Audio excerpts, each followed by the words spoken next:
السلام علیکم. آپ لوگوں سے درخواست ہے کہ اس ویڈیو کو لائک کیجیے اور شیئر کیجیے. اگر آپ نے ابھی تک اس چینل کو سبسکرائب نہیں کیا ہے تو اسے سبسکرائب کیجیے اور بیل آئیکن دبائیے تاکہ ہماری نیو ویڈیو کی نوٹیفیکیشن آئے. شکریہ.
نشانی والی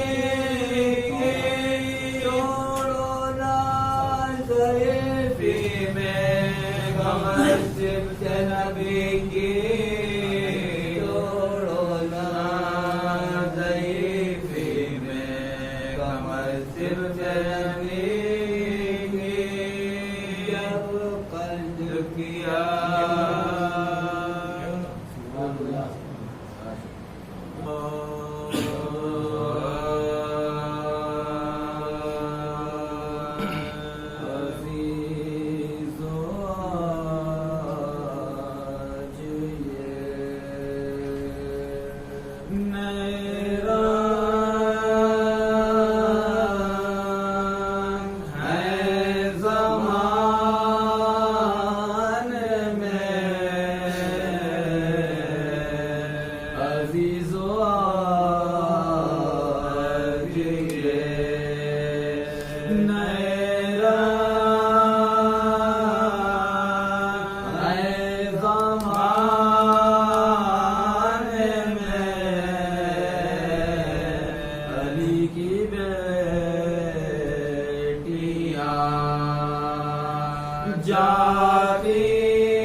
منصور ہوا، نشے کبر میں سرشار وہ مغرور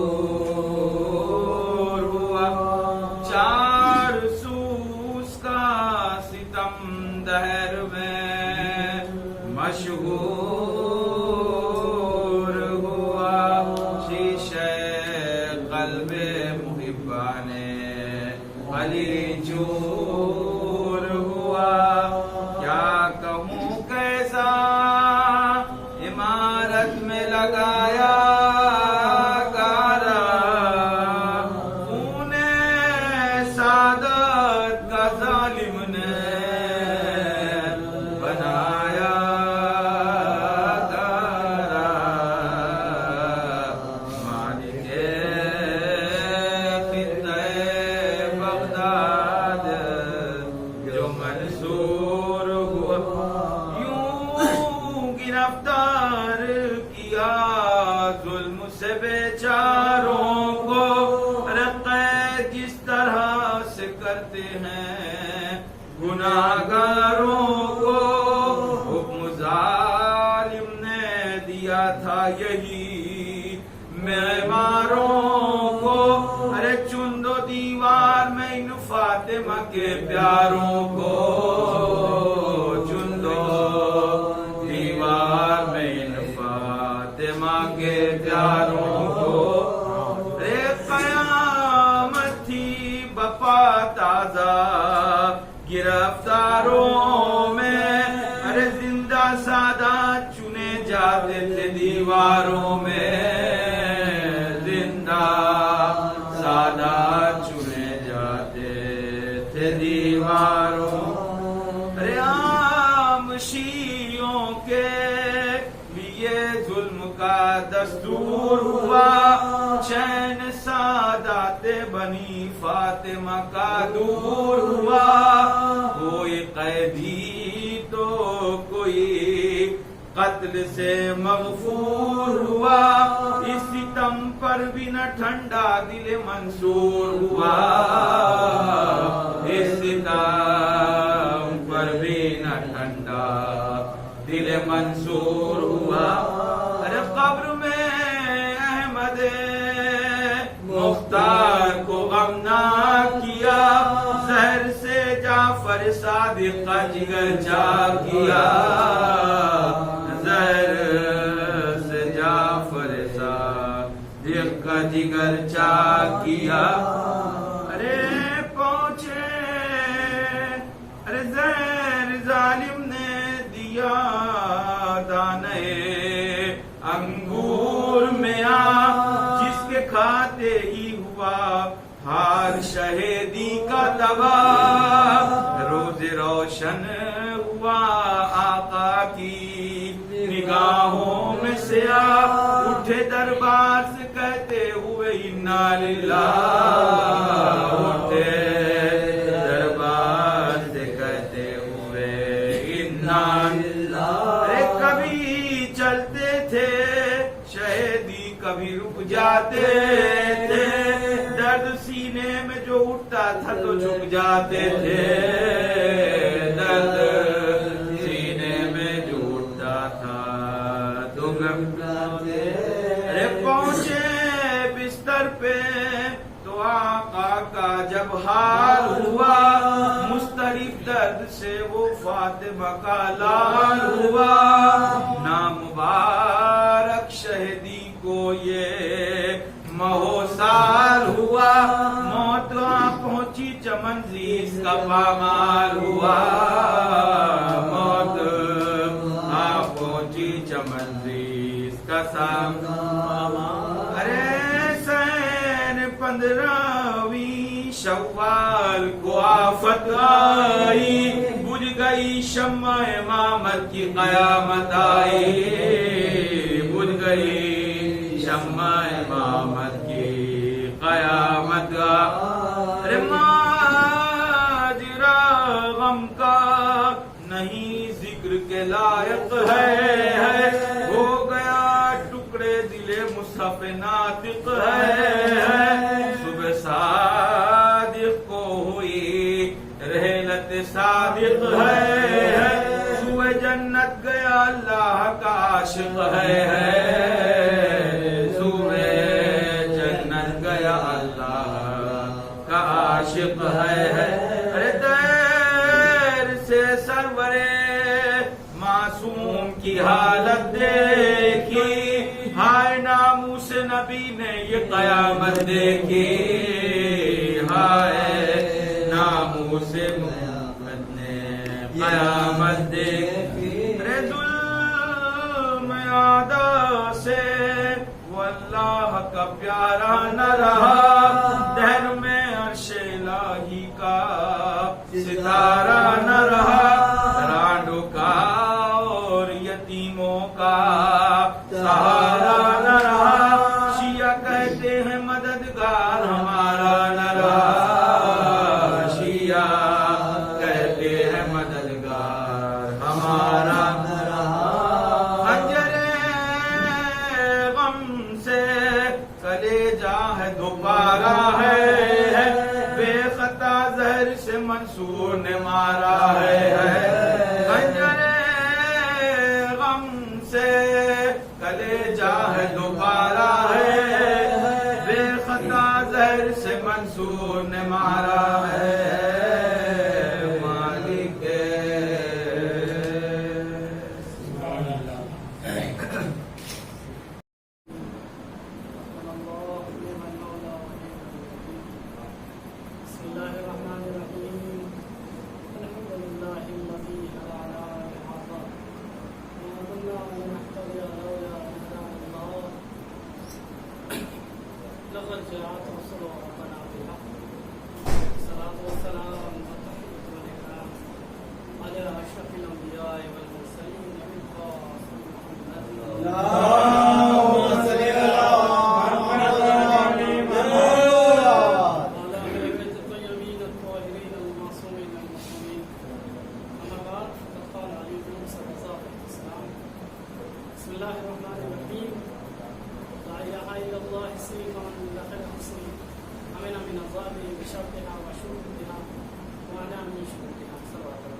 ولایت کے سلسلے سے معصوم اس حدیث کو بیان کیا کیونکہ دین کا سب سے اہم جو مسئلہ تھا اور سب سے اہم جو بنیاد تھی وہ امامت اور ولایت تھی. لہذا ہر معصوم نے ہر امام نے اپنے دور میں اپنے شروع کو اپنے چاہنے والوں کو توجہ جو دلائی ہے وہ امامت اور ولایت کی طرف اور کہا ہے کہ دیکھو تمہارے دین میں سب سے بڑی اور اہم ستون جو ہے جو تمہارے تمام اعمال کو باقی رکھے گی وہ ہماری ولایت. اگر یہ ستون ڈھہ گیا تو سمجھ لو تمہارا تمام اعمال جو ہے وہ بھی برباد ہو جائے گا اور بارگاہ خدا بند کریم میں ناقابل اور مردود ہو جائے. امام رضا علیہ السلام نے شیخوں کے مقابلے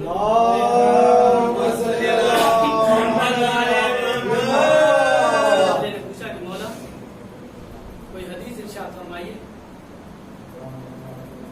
کئی ہزار قلم و کاغذ آمادہ ہوئے کہ مولا کچھ کہیں.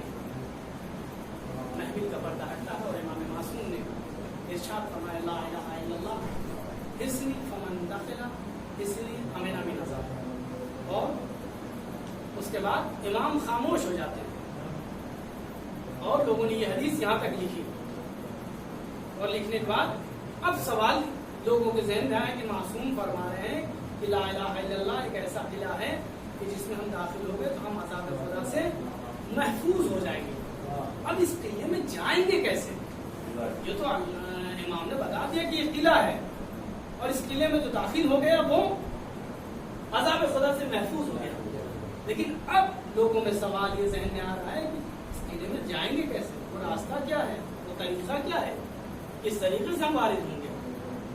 اس کے بعد پھر محمل کا در ہٹتا ہے اور امام معصوم نے حدیث کو کامل کیا کہ بشرطہا و شروطہا وعنا من شروطہا، کہ اس کے لیے چند شرائط و شروط ہیں، اور ان شروط میں سب سے اہم ترین شرط ہے ہماری ولایت،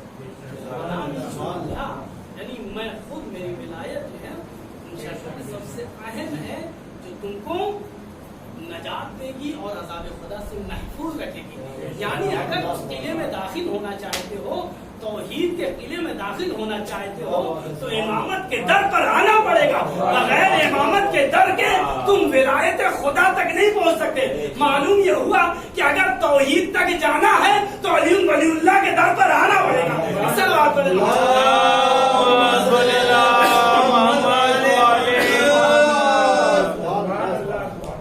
اگر خدا تک جانا ہے اس وسیلے کو انتخاب کرنا پڑے گا۔ اور آج جس عنوان سے یہ مجلس منعقد ہوئی ہے، خدا کے بزرگوں پر رحمت نازل کرے، معصومین کی ہر شہادت اور ولادت پہ آپ جو ہیں پروگرام منعقد کرتے ہیں، جشن کرتے ہیں، مجالس سے برکت کرتے ہیں۔ خدا آپ کے مرحومین کے درجات کو بلند کرے، بہت بہترین کام ہے، اور خصوصاً اس مسجد کے جو اراکین ہیں خدا ان کی توفیقات میں اور اضافہ کرے، کیونکہ حالات میں پورے سال محافل و مجالس کا منعقد کرنا، کافی مسجدیں ایسی ہیں جو سال میں کبھی ایک آدھ پروگرام ہو گئے، لیکن ماشاءاللہ الحمدللہ شروع سے ہی بزرگوں کی بھی زحمت رہی ہے اور آپ حضرات کی بھی ماشاءاللہ اس وقت مشقت ہے، آپ لوگوں نے یہ ذمہ داری ادا کی ہے اور ادا بقدر احسان انجام دے رہے ہیں کہ آپ لوگ مل کر اس پروگرام کو انجام دے رہے ہیں۔ اور یقین مانیے کہ یہ پروگرام اور یہ محافل اور یہ مجالس جو ہے توفیق کے اوپر ہے، توفیق نہیں آ سکتی۔ یعنی ائمہ معصومین علیہ السلام نے آپ کو چنا ہے، اپنا خادم بنایا۔ کوئی اگر در اہل بیت کا خادم بن جائے، کوئی در اہل بیت کا نوکر بن جائے، تو اس سے بڑا شرف کیا ہو سکتا ہے؟ یہ انسان معصومین علیہ السلام کا خادم ہو گیا۔ لوگ چاہتے تھے، امام سے کہتے تھے اپنی خدمت میں ہمیں اپنا خادم بنا دیا، اور امام رد کر دیتے تھے۔ اللہ نے آپ کو یہ توفیق عطا کی ہے اور آپ خدمت معصومین اور خدمت خدا میں جو ہے مشغول ہیں۔ پروردگار آپ لوگ کو جو ہے آپ کی نسلوں میں بھی اسی طریقے سے امامت و ولایت کے امور کو انجام دینے والے افراد پیدا ہوں اور جو ان تمام امور کو انجام دیں۔ بہرحال ولایت کا سلسلہ جو محمد رسول اللہ صلی اللہ علیہ وآلہ وسلم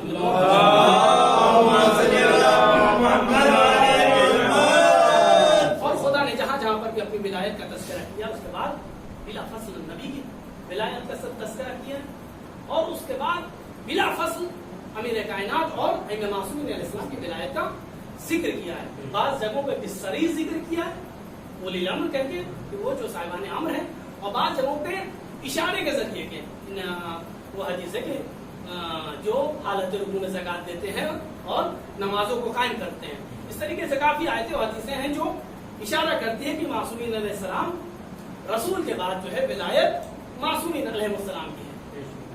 اور یہ ولایت کا سلسلہ میرے عزیزوں چلتا رہا، اور ہر دور میں ولایت کے دشمن چہرہ بدل کر، چاہے وہ بنی امیہ کی شکل میں ہو، چاہے بنی عباس کی شکل میں آتے رہے ہیں۔ کبھی کبھی یہ ہوتا ہے کہ دشمن دوست بن کے آپ کو آ کے نقصان پہنچانا چاہتا ہے، جیسا کہ بنی عباس نے کیا۔ تاریخ کہتی ہے کہ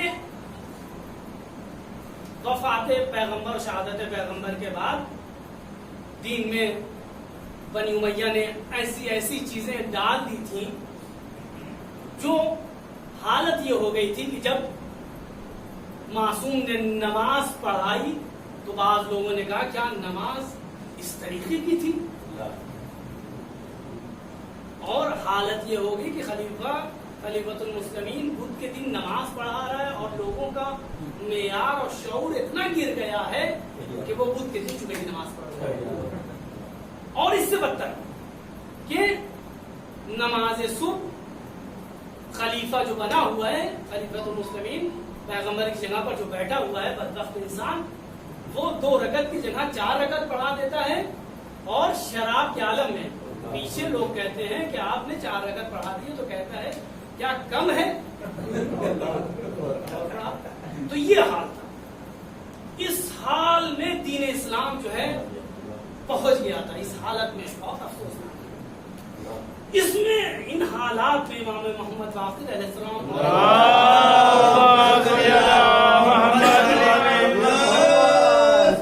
موقع فراہم ہوا جب شیطان سے ٹکرایا. آپ کہیں کیا مطلب؟ کہ جب بنی امیہ اور بنی عباس آپس میں ٹکرایا اور اہل بیت کو بہترین موقع مل گیا تھا کہ دین کو پاک اور صاف کیا جائے، اور وہی کام کیا معصوم. جو دین میں یہ تمام چیزیں خرافاتیں آ گئی تھیں، بنی امیہ نے ڈال دی تھی، بنی عباس کے افرادوں نے ڈال دی تھی، ان کو معصوم نے پاک کیا. حتیٰ اس حد تک پاک و صاف کر دیا تھا دین کو کہ شہید مطہری کہتے ہیں کہ امام صادق کے بعد دین اسلام امام صادق کا مخوض ہو گیا تھا، کیونکہ حضرت محمد مصطفیٰ کے بعد دوبارہ دین کو پاک و صاف کر کے امام صادق علیہ السلام نے ہمارے حوالے کیا تھا. اسی وجہ سے جو افراد حق پہ انہیں جعفری کہا جاتا ہے. ایک صلوات پڑھیں.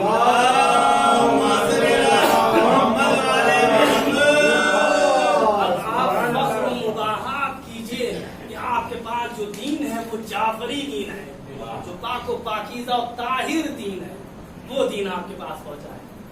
اور یہ جملہ خصوصاً دکتر بہشتی بھی کہتے ہیں کہ دین کو جس طریقے سے امام حسین علیہ السلام نے کربلا کے میدان میں جان بخشی تھی، اسی طریقے سے امام جعفر صادق علیہ السلام نے دین کو آب حیات دے کر اس طریقے سے پاک و پاکیزہ کر دیا تھا کہ اب جو بھی دین اسلام کے پاس جاتا تھا وہ اس سے فائدہ اٹھاتا تھا، گمراہ نہیں ہوتا تھا. میرا عزیزو، امام جعفر صادق علیہ السلام کے دور میں دیکھیے گمراہ ترین افراد بھی تھے، لیکن اس حد تک تھے کہ امامت کا انکار نہیں کر رہے تھے. ہاں، یہ بھی خلیفہ ہے، وہ بھی خلیفہ ہے، اور گمراہیت اس حد تک بھی تھی کہ لوگ جو ہیں ولایت اور امامت اور امام جعفر صادق علیہ السلام کو ہاں فرزند رسول ہیں اس حد تک قبول کرتے تھے. ولایت و امامت کے طور پر بعض افراد نہیں قبول کرتے تھے. امام جعفر صادق علیہ السلام مسجد میں موجود تھے اور رسول اللہ کا عصا امام کے ہاتھوں میں تھا. دیکھیے ولایت کتنی ضروری ہے. اگر ولایت نہیں ہے تو انسان پھر اس کی عقل ساتھ نہیں دیتی ہے، عقل و خرد کے ساتھ وہ جو ہے فیصلہ نہیں کر پاتا ہے اور وہ گمراہ ہو جاتا ہے اگر ولایت کو چھوڑے ہوئے. ایک آیا امام کو مانتا نہیں تھا، امام کو قبول نہیں کرتا تھا امامت کے طور پہ، مانتا تھا کہ عالم دین ہے، فرزند رسول ہے، لیکن امامت کے طور پر امام جعفر صادق علیہ السلام کو وہ نہیں مانتا تھا.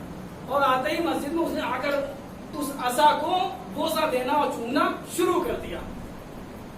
تو ہر کوئی متوجہ ہو گیا کہ یہ کیا کر رہا ہے. تو امام نے سوال کیا کہ تم کون ہو؟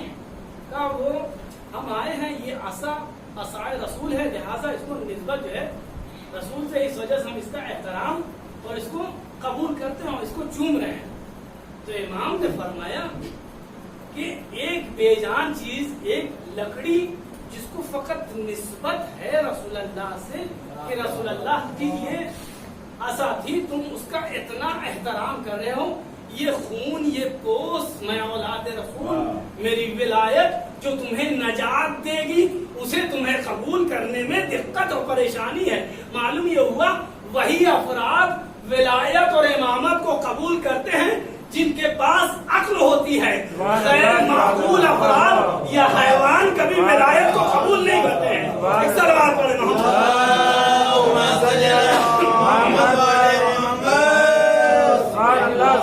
یہ کدھر سے پڑھ دیا کہ جو ہے جن کے پاس عقل نہیں ہوتی وہ جو ہے امامت کو قبول نہیں کرتے. میرے عزیزوں، روایت کہتی ہے اور عرفا کہتے ہیں اگر عقل مند ہے تو وہ خدا کا بندہ ہے، اور عقل مند کبھی بھی خسارے کا نقصان نہیں کرتا ہے. کبھی بھی اس کا معاملہ جو ہے، اگر عقل مند ہے واقعا، کبھی بھی اس کا معاملہ خسارے اور نقصان کا نہیں ہوتا ہے. وہ ہمیشہ